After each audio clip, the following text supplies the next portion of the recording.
Rappelons-nous, l'union nous a toujours permis de triompher sur l'adversité, alors que la division a donné à nos ennemis la possibilité d'avoir la victoire sur nous.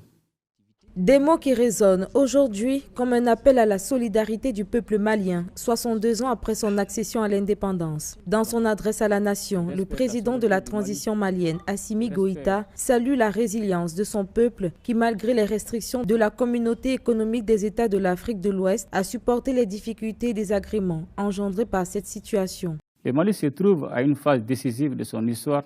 Ce n'est donc pas le moment de succomber aux démons de la division. Ces sanctions conjuguées avec d'autres facteurs ont occasionné une augmentation du coût de la vie qui a affecté l'ensemble de la population, mais plus particulièrement les couches vulnérables.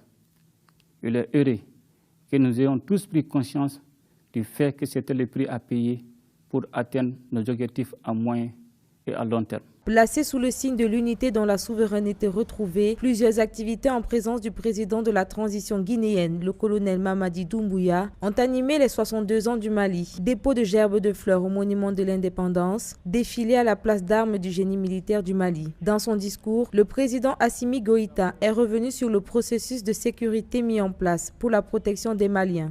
Pour atteindre nos objectifs militaires, le gouvernement a, au cours des derniers mois, acquis et mis à la disposition des forces armées, des équipements de dernière génération.